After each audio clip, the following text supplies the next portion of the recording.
الصومال قبل 70 سنة من الآن كانت مملكة، وكانت من أغنى دول أفريقيا، لدرجة أن الرجل الصومالي كان يأخذ الشاة صباحا فيذبحها ويطلع الكبد يشويها يفطر بها ويرمي الباقي، شاة كلها ترمى.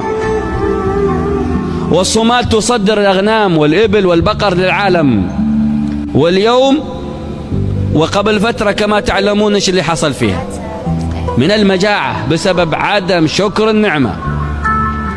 لبنان كانت من أغنى الدول العربية أيضا، وكان فيها ما فيها من الخير، وكانت الكتب أول ما تطبع في لبنان، بيروت لبنان، على كل كتاب.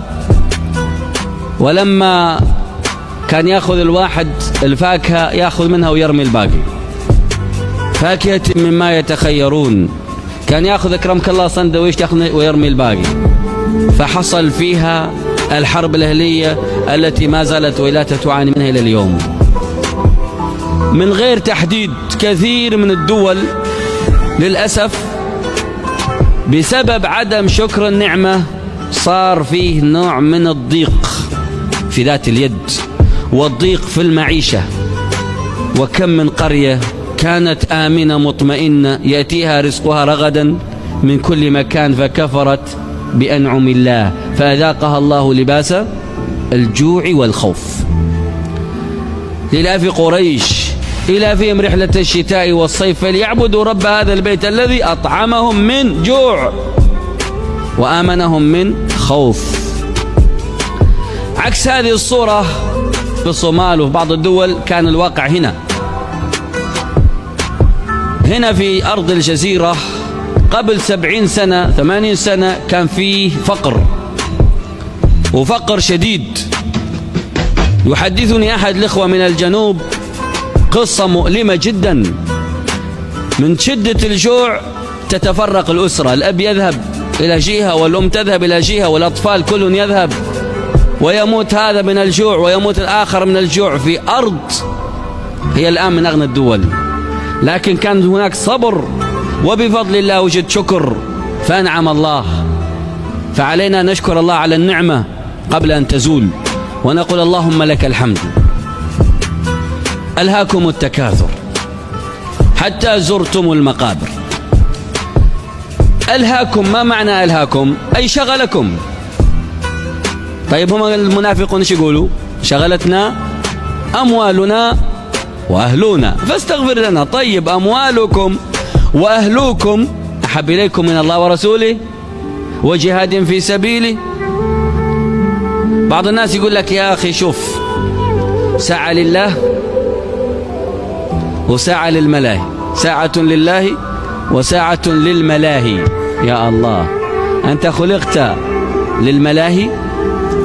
طيب الحياة الدنيا كلها وش هي؟ إنما الحياة الدنيا لعب وزينة وتفاخر بينكم وتكاثر في الأموال والأولاد. نعم، لعب ولهو وزينة وتفاخر بينكم وتكاثر في الأموال والأولاد. 6. هذه خلاصة الحياة الدنيا. 6 هذه فلا تغرنكم الحياة الدنيا، لا يغرنكم لهوها ولعبها وزينتها وأولادها ونساؤها وكل ما فيها، لأنه متاع قليل زائل. زين للناس حب الشهوات من النساء والبنين والقناطير المقنطرة من الذهب والفضة والخيل المسومة والأنعام والحرث، ذلك متاع الحياة الدنيا والله عنده حسن المآب. إذا أنتم عندكم الحياة الدنيا والله عنده الدنيا والآخرة، لكن ما عندكم ينفد وما عند الله باق. الحياة الدنيا كلها فانية، مهما بلغت من الغنى سيأتي اليوم الذي تموت ويتفرق كل ما جمعت في حياتك كلها. لذلك سئل واحد من السلف عن الحياة الدنيا قال تجميع وتفريق، كلمتين. حقيقة الدنيا تجميع، تجمع أموال وأرصدة وعقارات وتموت ويأتي أولادك. تفريق، خذ يا فلان خذ يا فلانة، أنت لك الثلث، أنت لك السدس، أنت لك النصف، أنت لك الباقي، بينكم لا أولاد للذكر مثل حظ الأنثيين. حياتك كلها تجمع وآخر شيء يفرق هذا في لحظة واحدة.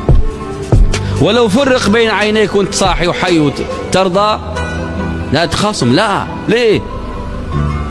الله عز وجل رحمك، خلى التفريق بعد موتك.